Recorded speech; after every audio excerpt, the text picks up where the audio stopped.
Bien-aimés frères et sœurs, vous connaîtrez la vérité et la vérité vous affranchira. Ça, c'est pas moi qui le dis, c'est la Bible qui le dit.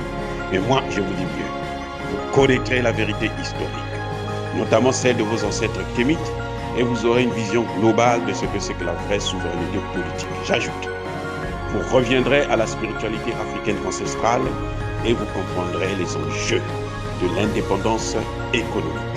Et pour terminer, vous accepterez votre identité culturelle kémite et vous obtiendrez deux choses. La première, c'est la paix. La seconde, c'est le développement, à une condition.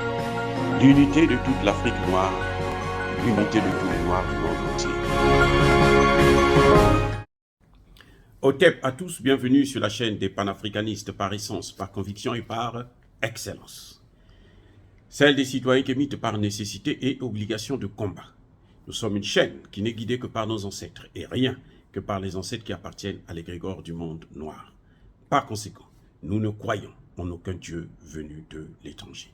Toutefois, cette vidéo n'est aucunement destinée à inciter à la haine ou à la violence, car nous menons un combat qui est d'abord et avant tout spirituel, intellectuel et démocratique. Ensuite, il est politique, géopolitique et géostratégique, contre l'impérialisme, le colonialisme, le néocolonialisme et l'endocoloniat, qui sont tous qualifiés de crimes contre l'humanité. Nous menons ce combat sur la base du principe fondamental que nous avons hérité de nos ancêtres kémites, qui est celui de la Mahat, c'est-à-dire solidarité, vérité et justice. Vous êtes donc en droit de connaître la vérité, et nous avons l'obligation de vous dire la vérité, rien que la vérité, afin que justice soit rendue au continent africain. Et ça, c'est notre modeste contribution dans cette noble lutte en faveur de la souveraineté, la dignité, la solidarité et l'unité africaine. C'est exactement ça que nous appelons le panafricanisme. Bien-aimés frères et sœurs, la diplomatie chinoise est en marche. La Chine, qui a développé un arsenal militaire très important, devenue la troisième ou la quatrième puissance militaire au monde, avec près de plus de 2 millions de soldats, et puis l'arme nucléaire, les missiles intercontinentaux et autres. La Chine maintenant se lance dans la diplomatie. La Chine ne se contente plus de s'affirmer sur le plan économique, puisqu'elle est déjà pratiquement gagnante. C'est devenu, semble-t-il, la première puissance économique du monde. Elle rivalise avec les États-Unis, hein, en tout cas en ce qui concerne le PIB par habitant. La Chine est la première puissance au monde, économique, bien entendu. Maintenant, la Chine est en train de s'affirmer sur le plan politique, sur le plan diplomatique. Elle fait la différence. Elle fait la différence avec les États-Unis, qui ont toujours mené ce que j'ai appelé dans l'une de mes vidéos, la diplomatie du marteau, où il faut taper, où il faut sanctionner, il faut punir, il faut utiliser la violence, il faut instaurer le chaos, installer l'instabilité chronique et piller les matières premières.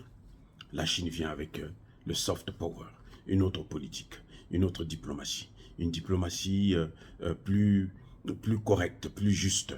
Même si ce n'est pas, la Chine n'est pas toujours mieux que les autres, mais en tout cas, la Chine est en train de montrer qu'il y a une deuxième voie. Il y a la possibilité de faire autrement.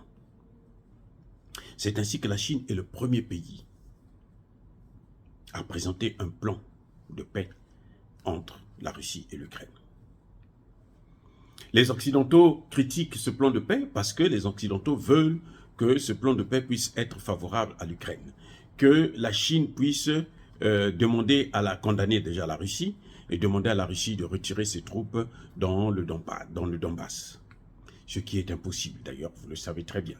Et la Chine sait qu'elle ne peut pas faire ça puisque la Chine a le même problème, sinon en tout cas essentiellement le même ennemi que la Russie, c'est-à-dire les États-Unis d'Amérique, qui sont en train de vouloir détacher Taïwan de la Russie, et plutôt de la Chine. Donc, les Chinois savent.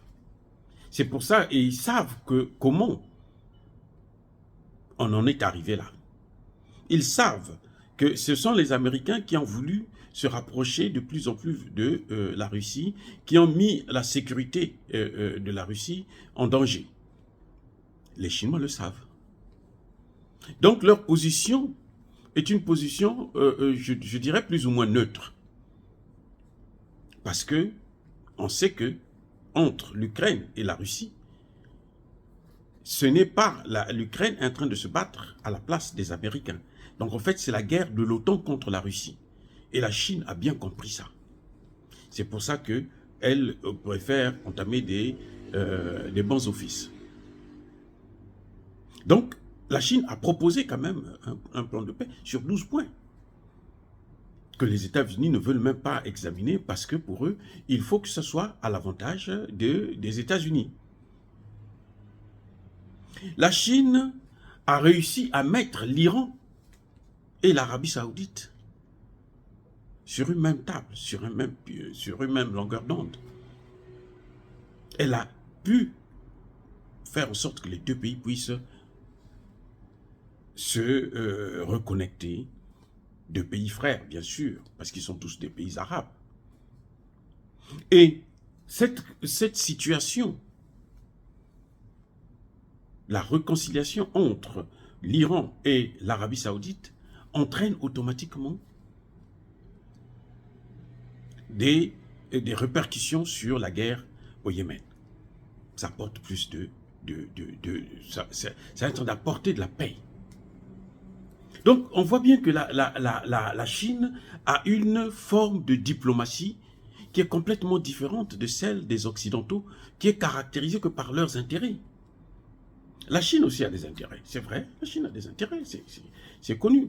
Même en Afrique, la Chine a des intérêts, de gros intérêts d'ailleurs. Mais elle essaie de manager à la fois ses intérêts et aussi les intérêts des autres. Ce qui est complètement différent de la position diplomatique des États-Unis. C'est-à-dire que quand il y a deux parties qui sont en conflit, et d'ailleurs, en général, ces conflits-là, ce sont les États-Unis qui créent ces conflits. Entre l'Iran et l'Arabie Saoudite, qui est au milieu d'eux, c'est bien les États-Unis. Et ils ont été, Dieu merci, la Chine a pu les contourner pour élever le débat, pour élever les deux pays au point où les deux pays maintenant s'entendent. Mais ça, la Chine ne s'arrête pas là. Ne s'arrête pas là. Actuellement, la Chine est en train de travailler pour régler maintenant le problème entre Israël et la Palestine.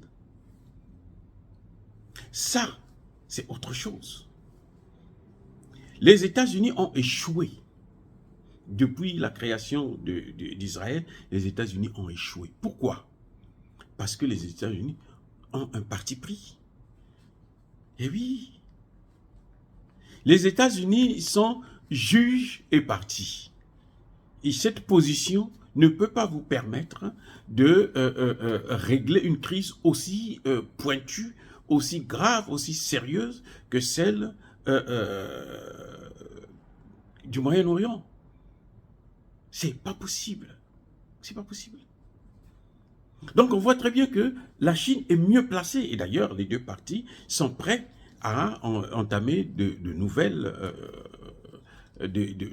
négociations afin de trouver un accord en ce qui concerne ce conflit qui dure depuis trop longtemps. On voit bien, là, les États-Unis sont en train de perdre en puissance à force de vouloir toujours brimer, taper, détruire. Hein, comme j'ai dit au début de cette vidéo, la diplomatie du marteau, ou parfois la diplomatie du chaos, la diplomatie du désastre. On sème le chaos, quand ça ne marche pas, on sème le chaos, et puis bon, tant pis pour vous. On va compter les morts. Ce qu'ils ont fait au Soudan, plutôt on va le voir au Soudan, ce qu'ils ont fait en Somalie, alors que la Chine avance, mais alors de façon soft, sûrement, lentement, mais sûrement. Dire cela, c'est inciter à la haine ou à la violence? Non. Encore une fois, ya, ba, colère, veille. Les États-Unis n'ont qu'à maintenant faire leurs preuves. Il est temps qu'ils puissent changer de politique. international. Les États-Unis n'ont aucun droit de dicter la conduite dans le monde entier. Je répète, personne n'a donné aux États-Unis le droit de dicter la politique du monde entier. Eh oui, c'est à eux maintenant de comprendre que le monde veut maintenant la multipolarité et le respect de la souveraineté des États. Que la politique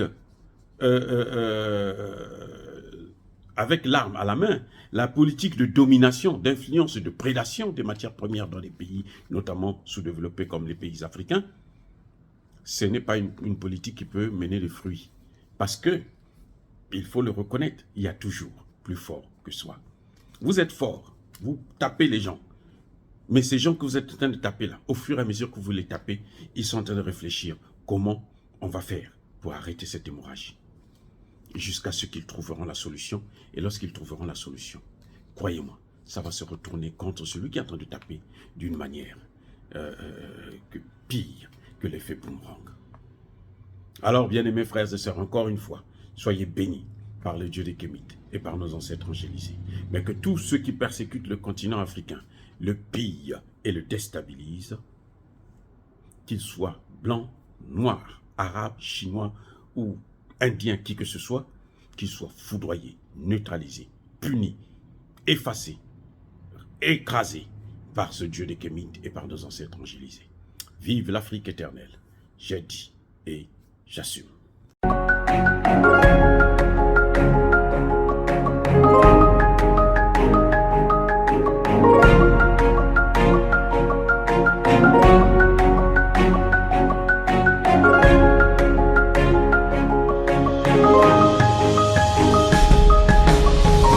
Eux, ils marchent par la foi et non par la vue.